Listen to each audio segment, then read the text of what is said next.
सभी का स्वागत है आपके अपने YouTube चैनल सरनेट टॉक्स पर। दोस्तों, एक ऐसा कंट्रोवर्शियल कानून जो कि भारत सरकार ने पता नहीं क्यों लाया, उसके ऊपर सुप्रीम कोर्ट ने अपना जजमेंट देते हुए अभी इस पे रोक लगा दी है। जी हाँ दोस्तों, हम बात कर रहे हैं यूजीसी लॉ की, जो कि कहीं न कहीं छात्रों में विभेद करने वाला लॉ रहा है और यूनिवर्सिटीज़ के अंदर, कॉलेजेस के अंदर, स्कूल्स के अंदर पुलिस की एंट्री कराने वाला लॉ एक गवर्नमेंट लेकर के आई है। पता नहीं किस बेसिस पर इस लॉ को लाया गया था, लेकिन सुप्रीम कोर्ट ने इस लॉ को कंप्लीटली रोक दिया है अभी। और गवर्नमेंट से भी कई सारी सुप्रीम कोर्ट ने निवेदन किए हैं और गवर्नमेंट को भी कुछ चीजें करने के लिए बाध्यकारी करने जा रहा है सुप्रीम कोर्ट। इस अब सारे डिस्कशन हम लोग करेंगे कि क्यों ये यूजीसी लॉ के तहत इतनी बड़ी कंट्रोवर्सी हुई और सुप्रीम कोर्ट का जजमेंट क्या रहा। एक एक लाइन का जजमेंट आपको हम पढ़ के सुनाएंगे। बिना वक्त गवाए वीडियो को शुरू करते हैं। जैसा कि आपको पता ही होगा कि कुछ दिन पहले ही अभी गवर्नमेंट ने यूजीसी लॉ लाया है, जिसके तहत अब गवर्नमेंट को एंटी जर्नल कास्ट डिक्लेयर कर दिया गया है। जैसा कि आपको पता ही है कि भारत के संविधान के अनुसार भारत में 3 प्रकार की 4 प्रकार की जातिगत व्यवस्थाएँ हैं, एक जनरल, एक ओबीसी और एक एससी और एक एसटी। ओबीसी वर्ग बाद में जोड़ा गया है संविधान में, एससी और एसटी को पहले से ही रिजर्वेशन और उनको एक तरह से स्टेटस पहले से ही दिया गया था। ये सारी चीज़ें आपको पता ही होंगी और इसके अलावा एक वर्ग होता है सवर्ण। ये सभी धर्मों में होते हैं। ये हिंदुइज़्म में, इस्लामिज़्म में, जितने भी रिलीजन हैं सब में होते हैं। तो ऐसा कोई नहीं है कि कोई रिलीजन वाइज़ या ऐसा कोई स्पेशल कास्ट वाइज़ ये था, तो ये सारे रिलीजन के ऊपर ही ये इम्प्लीमेंट होने वाला था। जी हाँ दोस्तों, नया कानून के तहत ये था कि अगर कोई बच्चा, अगर उसको बिना सबूत के भी कोई एफआईआर कर देता है, वो आइदर ओबीसी कास्ट का आता है या एससी या एसटी रहता है, तो वो जनरल कैटेगरी का बच्चा जो भी हो, लड़का-लड़की कुछ भी हो, तो उसको इनडायरेक्टली या डायरेक्टली 7 साल तक के लिए जेल हो जाएगी, वो भी नॉन बेलेबल वारंट के तहत। और इसमें एक तथ्य, पहले तो एससी-एसटी जो एक्ट था, उसमें ये था कि अगर आप लोगों के ऊपर आरोप जो लगा है वो गलत साबित हो जाता है, तो आपको जिसने आरोप लगाया है उसके ऊपर भी जुर्माना और हर्जाना लगता था। लेकिन इसमें ऐसी कोई लाइन नहीं थी। जी हाँ दोस्तों, इसमें गवर्नमेंट ने ऐसी कोई लाइन नहीं रखी थी कि आपके जैसे किसी ने गलत आरोप लगा दिया, किसी ने द्वेषवर्ष आरोप लगा दिया और किसी ने कोई लड़ाई हुई उसमें लगा दिया ये आरोप, तो ऐसा कोई प्रावधान नहीं था। तो इसीलिए जनरल कास्ट के लोग सवर्ण संख्या में जो भी है, क्षत्रिय, ब्राह्मण और बनिया और अदर स्टेट में जाट और ये सब लोग भी इसके खिलाफ आंदोलन कर रहे थे। लोगों को लग रहा था कि होगा क्या, लेकिन सुप्रीम कोर्ट ने कहीं न कहीं जजमेंट दे करके, सुप्रीम कोर्ट के जजमेंट को हम लोग अगर एक-एक बात अब हम लोग आप लोगों को बताएँ, तो जो सुप्रीम कोर्ट ने बोला है कि भैया, सुप्रीम कोर्ट ने इसमें पहली बात तो इस पे कार्रवाई हुई है। 19 मार्च तक सरकार और यूजीसी को नोटिस जारी किया है सुप्रीम कोर्ट ने कि आप लोग जवाब दीजिए इसका, कि आप लोग ऐसा कानून क्यों लाए हैं। सुप्रीम कोर्ट में कहा गया है कि अगर ये हम हस्तक्षेप नहीं करते हैं, तो इसके खतरनाक परिणाम होंगे, समाज में विभाजन होगा और इसके गंभीर प्रभाव होंगे।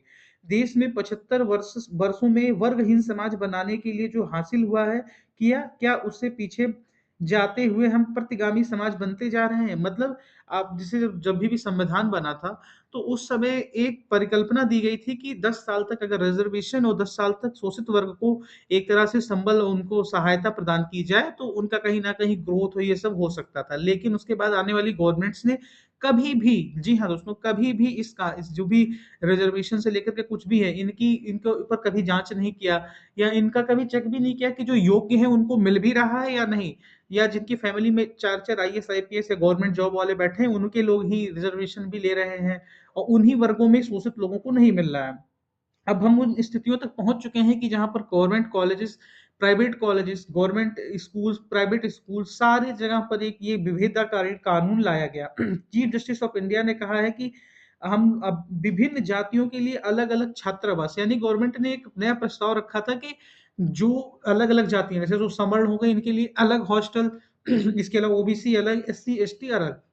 अब ये बात बताइए, गवर्नमेंट का ही कहना है और संविधान और बड़े-बड़े पढ़े-लिखे लोगों का ही कहना है कि हम लोग भेदभाव और छुआ-छूत को पढ़ाई-लिखाई से हटा सकते हैं। अगर जो कॉलेज में ही, स्कूल्स में ही अलग-अलग छात्रावास होंगे, सवर्णों का अलग होगा, ओबीसी का अलग होगा, एससी-एसटी का अलग होगा, तो विभेद तो बढ़ेगा ही बढ़ेगा। वो क्लियरली आप दिखा रहे हैं कि पहले ही सबको बाइफरकेट कर दिया है, तो इससे कैसे गवर्नमेंट रोक सकती थी? तो इस पे सीजेआई का कहना है कि भगवान के लिए ऐसा मत करिए, हम सब साथ रहते हैं, अंतर जातीय विवाह भी होते हैं। तभी जस्टिस बागाची ने कहा, बागाची जी सीजेआई नहीं है, सीजेआई सूर्यकांत शर्मा जी हैं।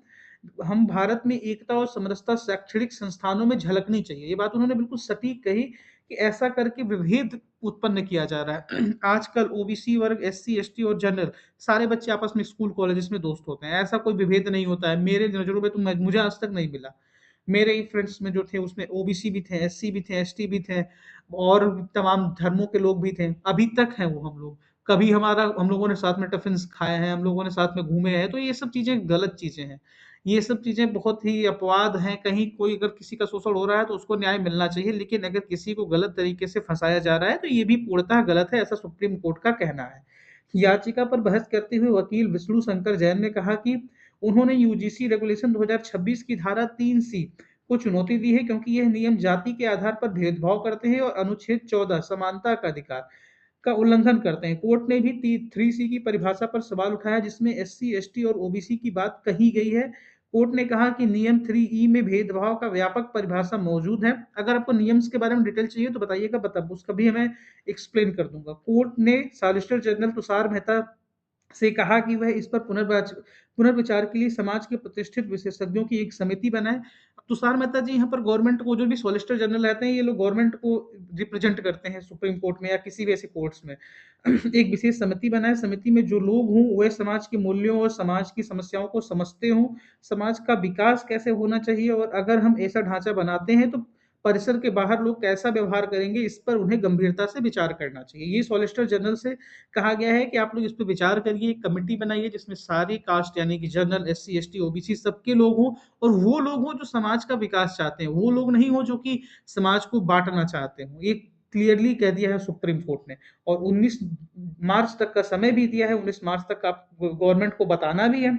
अब गवर्नमेंट क्या करती है ये देखने वाली चीज़ें रहेंगी, लेकिन ऐसे विभाजनकारी कानूनों, हाँ, मैं ये कह रहा हूँ कि जो शोषित हैं, जो पिछड़े हैं, उनका सम्मान होना चाहिए, उनके साथ भेदभाव रोकना चाहिए। तो ऐसा नहीं है, देखिए आजकल के ज़माने में जिसके पास पैसा है वो शोषित नहीं है, ये बात एक सत्य है और जिसके पास पैसा नहीं है वो शोषित है। कोई किसी भी कास्ट का हो, किसी भी रिलीजन का हो, वो यही चल रहा है देश में। देश के आप हायरार्कीज़ में ही देखते चले जाइए तो जो आप लोगों के अपर क्लासेस हैं, उनके मतलब जैसे कि जिनके पास देश के जो 1% या 0.1% जो आबादी जिनके पास देश का लगभग 50% से भी ज़्यादा रुपया है, वो किसी भी कास्ट के हों, किसी भी रिलीजन के हों, उनके साथ कोई भेदभाव नहीं है। वो चाहें तो आज गवर्नमेंट बनवा सकते हैं, वो चाहें तो आज गवर्नमेंट बिगाड़ सकते हैं। और आप लोग जैसे जैसे ही आप लोग निम्नतम स्तर पर आते जाएँगे, जैसे ही आप लोग मिडल क्लास यानी कि जो गवर्नमेंट जॉब एम्प्लॉइज़ हैं, यहाँ पर आप लोग जैसे चले जाएँगे, तो यहाँ पर देखेंगे एक भेद दिखने को मिलता है। यूनियंस बने हुए हैं अपने अलग-अलग। तो जैसे-जैसे वो एलीट क्लास से आप लोग middle class, lower middle class और फिर लोअर क्लास में पहुँचते जाएँगे, तो ये विभाजन और बढ़ गया है। वो ऊपर जैसे-जैसे बढ़ते जाएँगे, वैसे-वैसे कम है। जहाँ आप लोग पढ़ाई-लिखाई आ गई है, जहाँ पर एजुकेशन आ गया है, वहाँ पर ऐसी चीज़ें नहीं हैं इस देश में। अब तो नहीं है, ये तो बात सब लोग मानते हैं। हाँ, ये कहाँ पर है? गाँव में हो सकता है, क्योंकि गाँव में लोगों के मन में मानसिकता ही वही भर दी जाती है, कि वो ऐसा है, वो ऐसा है। तो इसको गवर्नमेंट को अपलिफ्ट करने का काम करना चाहिए, इसको रिप्लेस करने का काम करना चाहिए पढ़ाई से, ना कि ऐसे वाहियात कानून बना कर के। आप लोग एजुकेशन के स्तर को सुधारिए। गवर्नमेंट स्कूल्स में, गवर्नमेंट कॉलेजेस में पढ़ाई नहीं होती है। आईआईटीज़ को छोड़ दी जाए और जो एम्स हैं, उनको छोड़ दी जाए, तो किसी भी गवर्नमेंट कॉलेज में कहीं भी पढ़ाई नहीं होती है, स्पेशली ग्रेजुएशन में, कहीं पर भी नहीं होती है। सिर्फ़ आईआईटीज़ और कुछ एनआईटीज़ में भी, अब तो एनआईटीज़ के भी हाल खराब ही हो रहे हैं। तो गवर्नमेंट को कॉलेजेस पर ध्यान देना चाहिए, गवर्नमेंट पर एजुकेशन पर ध्यान देना चाहिए, गवर्नमेंट को धांधलियाँ रोकने पर ध्यान देना चाहिए। गवर्नमेंट को कई सारी ऐसी चीज़ों पर ध्यान देना चाहिए जो ज़रूरी हैं। गवर्नमेंट को ऐसी चीज़ों को, फालतू चीज़ों को लाने का कोई मतलब ही नहीं है जो विभेद कर दे छात्रों में।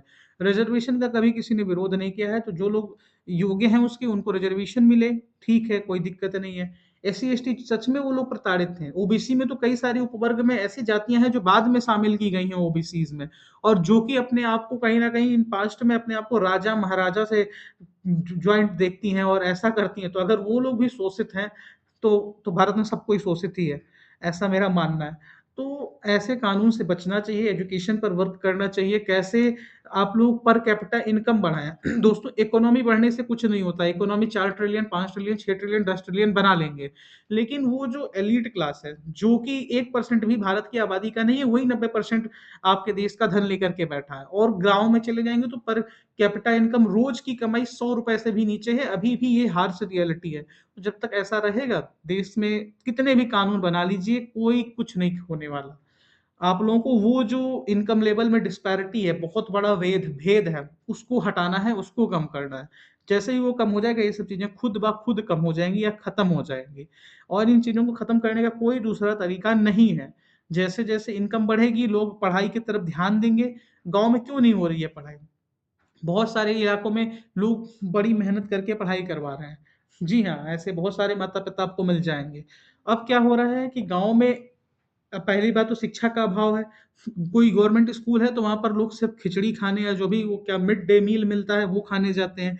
शिक्षक है नहीं, शिक्षकों का काम बीएलओज़ शिक्षकों को बीएलओ बना दिया गया है। शिक्षकों को बिहार में तो मैंने सुना शिक्षकों को कुत्ता गिनने में लगा दिया गया है। अब शिक्षक कुत्ता गिनेगा या पढ़ाएगा ये आप लोग खुद डिसाइड कर सकते हैं। शिक्षकों का जो स्टूडेंट टीचर रेशियो है वो बहुत वाहियात है। इंडिया में स्टूडेंट टीचर रेशियो की तो बात ही मत कर दीजिए। इंडिया में 400 स्टूडेंट पर भी 1 टीचर बेचारा पढ़ा रहा है। तो टीचर्स की रिक्रूटमेंट कहीं हो नहीं रही है। टीचर्स का पता नहीं है। जो टीचर्स हैं वो 0-0 नंबर वाले भी टीचर बने बैठे हैं तो क्या पढ़ाएँगे? तो टीचर्स और एजुकेशन सिस्टम को स्ट्रॉन्ग करना है। एजुकेटेड अगर कोई हो गया तो उसकी पर कैपिटा इनकम भारत के 50-60% लोगों से ऊपर हो जाएगी। अगर आपकी इंडिया की मैं रियलिटी बता रहा हूँ, मैं 1% एलीट क्लास को हटा दो, तो इंडिया में जैसे-जैसे आप लोग नीचे बढ़ते आएँगे ना पर कैपिटा इनकम जो आपका मंथली इनकम है, वो अगर आप लोगों ने 50,000 के बैंड को पार कर लिया तो आप इंडिया के टॉप 20% में हैं। टॉप 20% और जैसे-जैसे 60,000 को पार करेंगे 15%, 70 को तो 10%, 1 लाख अगर आपने सैलरी पार कर दी, तो आप लोग इंडिया के टॉप 10% अमीरों में हैं। ये है इंडिया की रियलिटी, 10% से भी ऊपर हैं। तो इंडिया की रियलिटी ये है, भले से कोई सोशल मीडिया पर आकर के राइट विंग का या कुछ भी ऐसा गवर्नमेंट सपोर्टर कुछ भी लिख दे कि हमारी टॉप इकोनॉमी इतनी बन गई है, 5 ट्रिलियन बन जाएगी, 6 ट्रिलियन बन जाएगी, बहुत अच्छी बात है। 5 ट्रिलियन, 6 ट्रिलियन बनने से क्या क्या हो रहा है ये बताओ? चाइना की भी अब आबादी से लेकर के कोई ऐसे करना नहीं चाहिए कि आबादी हमारी ज़्यादा है या उनकी ज़्यादा है। अभी एसआईआर में कम से कम अगर आंकड़ों के हिसाब से चलें तो 10 करोड़ की आबादी तो काट दी गई है नाम, तो 10 करोड़ तो यानी कि लोग हैं ही नहीं देश में। तो आबादी में तो हम लोग अभी भी चाइना से पीछे हैं उस हिसाब से। तो आबादी का रोना और ये करना, ये सब चीज़ें ऐसी हैं कि गवर्नमेंट अपनी नाकामियाँ छिपाने के लिए ये चीज़ें करती है। चाइना में भी इतनी आबादी है, चाइना कहाँ पर है, हम कहाँ पर हैं।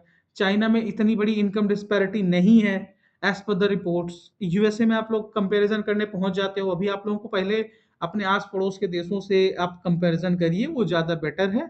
पहले आप लोग यूएसए से कंपैरिज़न करने पहुँच जाते कि उनकी इकोनॉमी 1% या 1.5% से बढ़ रही है, हमारी 7% से बढ़ रही है। अबे मूर्खों! भाई उनकी इकोनॉमी ऑलरेडी 30 ट्रिलियंस प्लस है, मतलब 30 उनकी डिफेंस बजट देखे हो?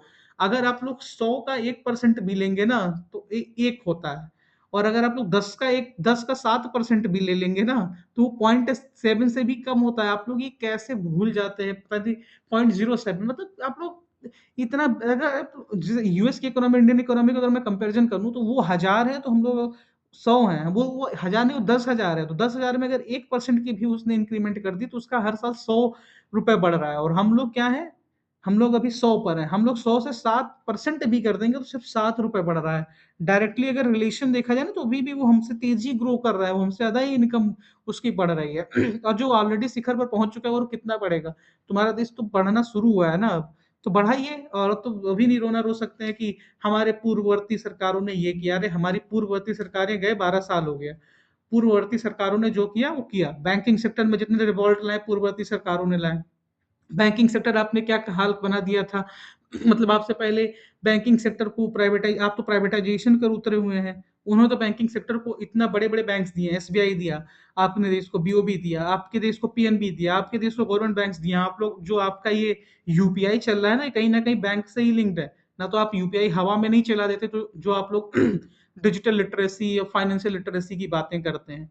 तो ये कहीं जो बैंकों का योगदान है, as a banker, as a आप लोग सब तरीके से समझ लीजिए, तो ये कहीं न कहीं पूर्ववर्ती सरकारों का, उसमें भी आपके 1992 में जो आपने मनमोहन सिंह जी जैसा फाइनेंस मिनिस्टर देखा इस देश ने, उसके बाद फिर आरआरबीज़ बनी, फिर उसके बाद इस देश में जो बैंकों का पहली बात तो गवर्नमेंटीकरण हुआ, यानी कि पहली बात इंदिरा जी के समय हुआ। उससे पहले एसबीआई का हो चुका था ऑलरेडी। एसबीआई और अदर गवर्नमेंट बैंक्स में डिफरेंस है, तो बैंकों का स्ट्रक्चर उन्होंने ही मजबूत करके दिया है आपको। हाँ, आपने क्या किया है, उसमें प्राइवेट सेक्टर का इंश्योरेंस घुसा करके वर्कलोड प्रेशर बढ़ा दिया है बैंकों में।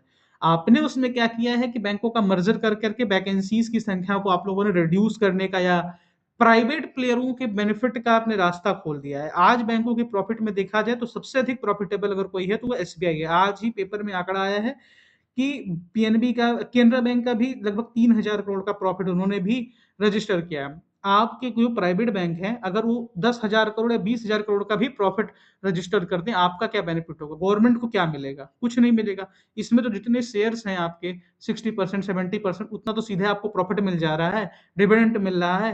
तो आप लोग अपनी चीजों पर काम करेंगे नहीं, सारी चीजों में पूर्ववर्ती सरकारों को दोष देते रहेंगे।